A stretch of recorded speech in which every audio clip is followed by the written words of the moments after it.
I'm from East LA, and I got into the music through skating. From punk rock to anarcho punk, I want to say that was the transition between like 89 and 90. I was into like punk and then like straight edge, and straight edge was already talking about like certain issues. And then from there, it kind of crossed over to, more of the European anarcho punk bands like Crass and Conflict. So they were just talking about like certain issues. And at that time, you know what I mean, being a teenager, you're just questioning certain things that are going on within your community. So I was able to kind of relate to that. And I just wanted like more and more of it. So I just started finding out more about that type of music. And then the whole Orange County peace punk thing was kind of going on. And so I just kind of tapped into that. And then that's how I familiarized myself with like a lot more bands and kind of like their message. I was really into their message. Well, the difference between a regular punk show and the Orange County, peace punk shows was the sense that there was like booths there, like people tabling and people interacting with people and talking. And, of course, there's people talking on stage. But I remember one thing that I was very surprised about is we were just hanging out, and I guess the United Anarchist front table was like right next to us. And then like Chris Crass got up and he just started introducing himself and like talking to the people nearby. And we were one of them. So he just started talking to us. And I thought that was really cool because that's like, at the time, you don't really go up to a stranger and kind of talk to him. So the fact that he just went up to multiple strangers just to introduce himself, and talk a little bit about what they were doing. I thought that was really cool. And that like really stood out to me because that's the whole point of like networking, you know what I mean? It's just to, if you have knowledge or a message, it's just to interact with people, just to let them know kind of what's going on. So that was kind of the difference because, a regular punk rock show, I mean, you were there to hear the music and slam and just have a fun time, but there was no message coming from like the stage or anything. So I think that's the difference between both. One of them had like a message and an awareness, and the other one was just for fun and entertainment. So I think, I mean, at the time, Orange County punk scene and like us coming from East LA, of course, Orange County is a suburbs. LA, we're coming from the ghetto. So there's this, lower class opposed to like a middle class or even, an upper class. I didn't really see it as that. I was just just growing up in LA, there's tons of issues that I just seen in the streets, and I didn't really understand why there was people like homeless people or you know people can't afford the rent or can't afford food because you're young and you just assimilate into it because you feel it's just natural because that's the way you've grown up, but then you start to realize that there's these people that eat whatever they want and don't have these certain issues. So it was kind of cool seeing, people talk about it, but at the same time too, we were like, we're living it. You know what I mean? Like those problems, we're up against those problems like every single day, like within our neighborhoods. I mean, like, yeah, we could go to Orange County to these shows, but we're coming back to the ghettos and those problems are real. You know what I mean? Whether it be like gang violence or guns, we're on the right, guns are everywhere. Homelessness all over the place. Just not having parents not having enough money to, put food on the table to pay the monthly rent. So I think living in it, you just feel that that's just natural because you just see it every day. But by looking at other people that were a little bit more privileged, that's when you start to realize like, whoa, like I'm poor. You know what I mean? So, and, I'm tired of it, and so that's how you want change because, you don't want your kids to have those same sort of issues that you had growing up. So the struggle becomes real. And I think by having that mindset, you know, you don't just talk about it, you begin to act on it. So when you start acting on it, and then that kind of creates the real change. Food Not Bombs. Okay, my involvement with Food Not Bombs, that was back in like, I want to say, I think it was like 91 or 92. So I had heard of Food Not Bombs, but it was all the way in Long Beach. And at the time, you know, I was in East LA. So that's kind of like a 30-minute like car ride. So, so I was conscious about things that are going on. And of course, you know, LA has a huge, homeless or people living in the street. So I figured that would be the first thing I could tap into to kind of get involved. So I would take the bus there. And then I remember I went there the first time and I met like Camille and like Rob and Jeff, like all these really cool people. And it was cool because, you know, they were feeding people that were living in the park. So I started doing that too, helping them out. But then I started like interacting with like the people in the park and trying to find out like their stories. They wanted to talk, and a lot of them had a story of how they ended up, you know, living, not having a home. So so that was really interesting. So it was just kind of like a regular routine. It became, you know what I mean, like every Sunday, I believe it was, I would just go down there on the bus and then hang out with like the Food Not Bombs people. But it was kind of cool too, because, you know, there's sort of these thoughts are like that are in your mind, and you really have no one to really talk to them about. So Food Not Bombs, I was able to like interact and talk about various issues, but at the same time learn about different issues, because Food Not Bombs was about, you know, different issues. So it was that kind of networking that kind of empowered me, as, you know, being just smarter about what was going on, and the fact that there was other people that kind of had the same thoughts, but they were more action oriented and they were acting on it opposed to just talking about it. But A.G.C stands for Alternative Gathering Campaigns. And then we kind of also use Alternative Gathering Collective. But the point is I found out about A.G.C through a band called ADS, Another Destructive System. So it was just kind of a continuation of what they were doing like in the 80s. And, you know, it's kind of the same thing we were doing in the like mid 90s. So and the point of that was just to bring people together, or the scene together rather, at that point, and to raise awareness about a certain issue, and at the same time try to fundraise for whatever organization that we felt needed money at the time. So it was just a continuation of what was already started. We're just continuing to branch out. Money for each of the A.G.C shows went to various causes. Every single show, I believe, was a fundraiser. So one of them was PART, People Against Racist Terror. I know there was like an ALF benefit show. And then I know there was benefit shows for the D Center, which was the info shop that started back in mid 90s in Highland Park. There was a lot of benefit shows for that. And I don't know, there was so many other sort of fundraisers. Well, anarchism to me meant kind of what, you know, mutual aid, volunteer cooperation.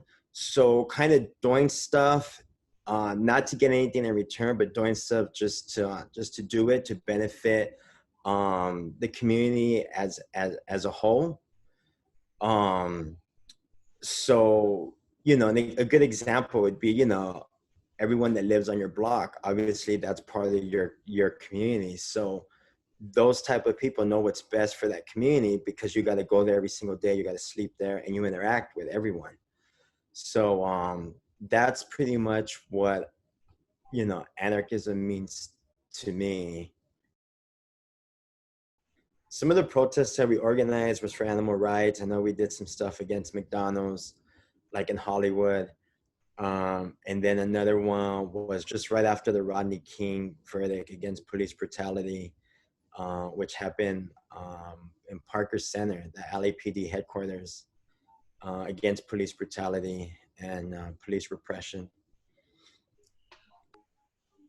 Well, the meetings that happened in '92 for the anarchist gathering that happened was mainly through Food Not Bombs. You know what I mean? So, by attending Food Not Bombs, obviously I met this community of you know, people that kind of had an anarchist sort of mindset.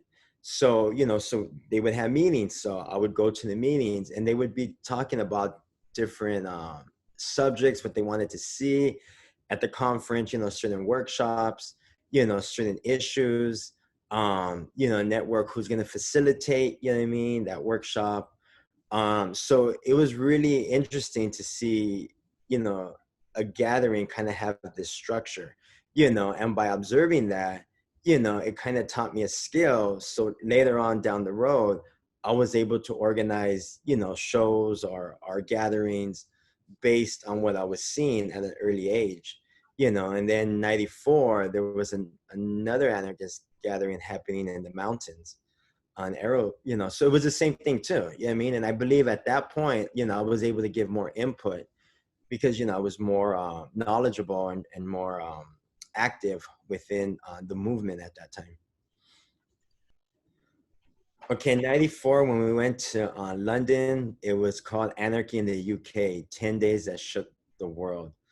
And that gathering, it was pretty amazing because it was internationally. And of course, there was more people from Europe. And I hadn't really known that many people from Europe because we're from LA. So it was cool because there's people from Portugal, Belgium, Germany, and it was like action packed. There's like a booklet and there was just like tons of stuff happening each day. One of the things that stood out is that like we were squatting like this 3-story building and there was someone at the door 24/7 because they would not allow the cops in there. And so that was kind of cool. There was 3 levels and there was a lot of protests. I remember this one protest. It was this whole block of squatters and they wanted to build like a highway. I think it was like Highway 56 or something. And they were just defending it and they just barricaded it and not let the cops in. And the cops at the time didn't have guns, so yeah, so there was just a lot going on at that time. And there was just people from all over the world. And I thought that was amazing. And Crass had this whole art gallery thing going on there. And then Crass performed and there was the biggest show was a conflict show and they had canceled the venue because of the pressure from the city. So it got moved underground. So not everyone knew where it was moved to, but we actually found out where it was. And there was only like maybe like 300 people at the time to see that conflict show. So that was like the big highlight of that anarchist gathering in London in 1994. So when I came back, yeah, I started doing hip hop shows, but I didn't do hip hop shows up until like maybe I think it was like '96. And I guess just growing up in LA, I mean hip hop was was there. So whether you listen to it or not, I mean you would always hear it because someone's had the radio on and they would play it.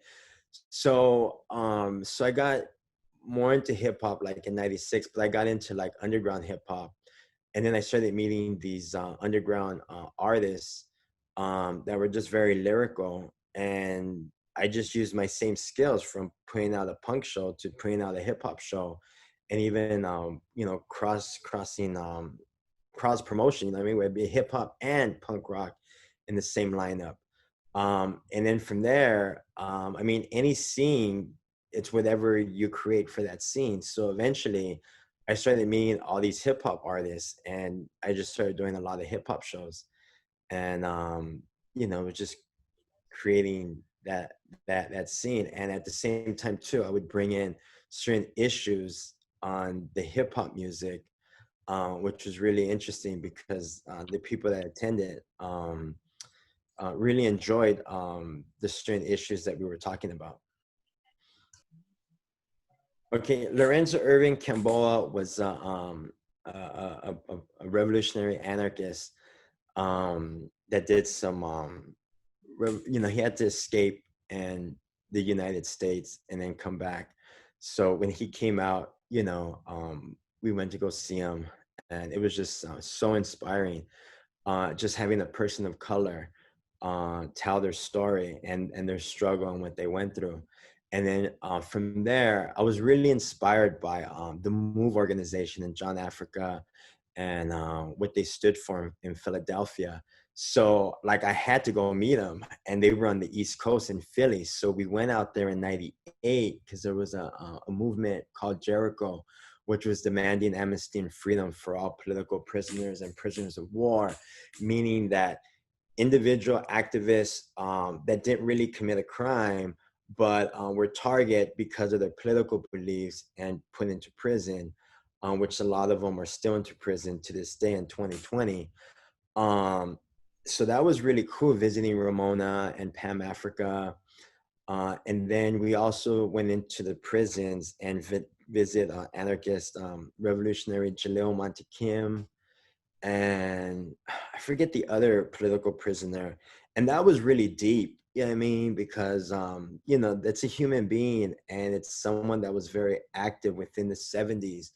And they've kind of been forgotten, you know what I mean? And he sits in a jail cell. And it was the the anarchist Black Cross out of New Jersey that kind of got us permission to go into the prison. And one thing I asked them, you know what I mean, is like, what can we do? We're on the outs, you know what I mean? And their whole thing is just, you know, raise awareness, you know what I mean, through your music festivals, just let people know that we exist and we're still here, you know what I mean? And whether it be a simple letter, it meant a whole deal for them, sending stamps, you know what I mean? Sending care packages because they're able to get quarterly care packages. Um, so that really touched me because these are like real people that had real beliefs, and they strongly, adamantly believe in change, you know, and they were victimized by the system, and a lot of them were set up, you know. And then coming back, I remember Geronimo J. Jaga Pratt was in there for 27 years, and I was at his court case in Orange County when he was released. So that was my involvement in like the political prisoner movement. And I was so touched by it that we had to start a chapter out in LA. So we started the LA A.G.C. And once again, we're just raising money, fundraising, sending letters. I would send books out to them, magazines. They just wanted just simple stuff like that, just to keep their minds occupied, um, you know, as they, you know, sit in a cell, you know, 23 and a half hours, some of them were in the SHU program, which is the security housing unit, where they would be locked away and isolated from other prisoners. You know, a lot of them went through certain torture. Even like Leonard Peltier to this day, the American Indian movement political prisoner, you know, he has very health issues. So they're not treated, you know, nicely. And when you're behind closed doors and we're on the outs, we really don't know what's going on and how they're being treated. So, you know, by just being in communication with them, it really means a lot to them. And by sitting down, talking to these people face to face, I was really young at that time, but it was just like really inspirational, just to keep going, you know what I mean? That, you know, we need change, you know what I mean? And they were the seed, you know, that planted it, and we're the branches, and we continue to grow until, you know, a new society is created than what we got going on right now with the current status quo. So what I'm doing now is pretty much, I mean, one thing I learned about, you know, punk rock or anarcho punk was DIY, do it yourself, which is, you know, a belief that I live by. So I had to figure out how to be self-sufficient because I didn't want a job. I didn't want a boss, you know. So, you know, one thing that we did is we sold records and patches and t-shirts like within the scene. And so I just carried that over to the hip hop scene, and I started selling, you know, records and CDs, you know. And then eventually I started just selling it to the general public. So I was able to be self-sufficient and not work for a boss or anything like that, and being able to travel all over the world. And then we went to, in 2012, we went to Mexico City, the pyramid, and I had an idea because I wasn't very active at that time. I was going to school, but I wanted to figure out what I could do to give back. So I came up with an idea of giving out scholarships to inner city youth that can continue higher education. Um, so in 2013, we were able to give out our first two scholarships, and we gave them to undocumented students because they get no help, no kind of grants or financial aid. So that was really, really powerful. Um, and so since then, we've given out two scholarships to inner city youth every single year. And all they have to do is fill out an essay, and then we choose which essays were the best. And, you know, eventually it's our goal now to give everyone that submitted an essay, because there's just so many powerful essays, and, you know, individuals that they have their own struggles, you know, of how they came to be, or how their parents struggled to even come into this country, you know, to have a better future for them. So it's really, really, really powerful. And we linked up with an organization called Inner City Struggle. And it's those youth that we issued the scholarships to. And, you know, we're going to continue to give out those scholarships. Okay, so what I would like to see, I mean, the whole Trump thing, I mean, it's there, but I'm kind of sort of tuned off by it. You know what I mean? I'm kind of caught in my own little world, and everything that I'm doing with the arts, you know, the whole art community. There's just a lot going on there, but I mean, it's real. I mean, you got the election that's happening tomorrow. But at the same time too, it's like, you know, you got the devil on one side, you got Satan on the other side. And it goes like the old saying, you know what I mean? Like the writing on the wall, you know what I mean? If the vote changed anything, it'd be illegal. And, you know, whoever you vote for, government always wins. And government ain't necessarily there have the best interests of the people, you know what I mean? Especially the people at the bottom, you know? So I would just kind of encourage people to just act more communally, even with your family. Yeah, I mean, even basic simple communication with your family. And I think a lot of, you know, family values and just family, being able to express yourself with the family, just having a simple conversation, yeah, I mean, is has been lost, you know. So if you can't, you know, act locally, and especially with your family, you know, and build that strength and that power, you know, like how can you go outside your community or even outside the world and try to change the world when, you know, you have problems going on within your inner circle? And I think everything boils down to is just having a mindset, you know, and just being active about it and acting on it, and just being good, you know, and not really trying to screw people over, you know, so you could come ahead. But how can we come together as a community or as a partner to kind of move forward so both of us win? It's a win-win situation. It's not just a me situation. And obviously, going on with the whole status quo, you know, it's like they own everything, but yet they still want more. You know what I mean? Like Christopher Columbus came over in 1492 and he colonized everything. And that's like the start of like colonization, you know what I mean? And, you know, it's what, 500 and some years later, and they still want more and more and more, you know what I mean? And so I'm just so tuned off by, I mean, I don't even own a TV, but, you know, obviously you see stuff on the internet and all that. But I would say just, you know, act locally and think globally, and just be good, and, you know, just treat others how you want to be treated. And that's pretty much it. That was beautiful.